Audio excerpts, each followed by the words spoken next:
I know we are very focused on the reject finance bill, but in the spirit of fighting against everything that is punitive, I just came across something that I thought would interest you. So, kuna kitu inaitwa conflict of interest bill.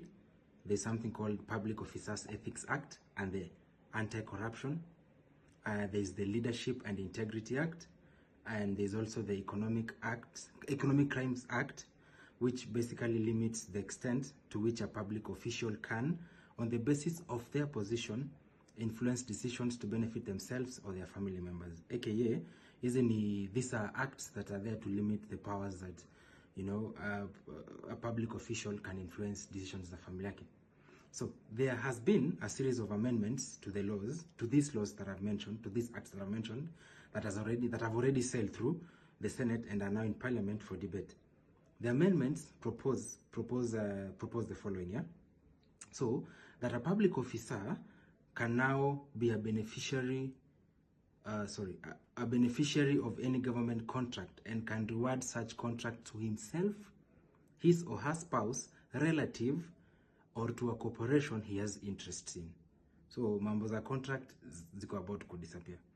Access to information, number 2, access to information touching on conflict of interest of state officers will now be harder to access and may require a court order. We've been having issues na cases kama za kina Obade, sasa it's going to be a lot worse. Number 3, they'll be limiting the duration of investigations into a state officer to only 90 days. If investigations are not complete within the 90 days, the officer can resume duties. Really? And they're also going to try and remove the Ethics and Anti-Corruption Commission as the oversight body enforcing the act. So this issue of the EACC is the one that's going to be handling issues, won't be happening no more.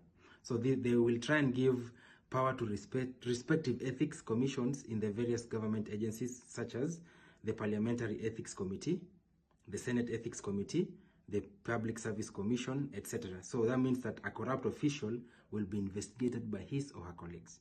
And lastly, they're going to try and remove the clause on public officers receiving gifts which may influence their decision, aka bribes, the kind of money that is the brown envelopes that go under the table to influence decisions that affect us as an economy. This is why we are not only rejecting the finance bill, as much as we are fighting for that right now, there is a lot that's been happening, and we have to open our eyes and see that this regime and these people, they don't really care about us. So Viva, keep the fight on, #reject finance bill.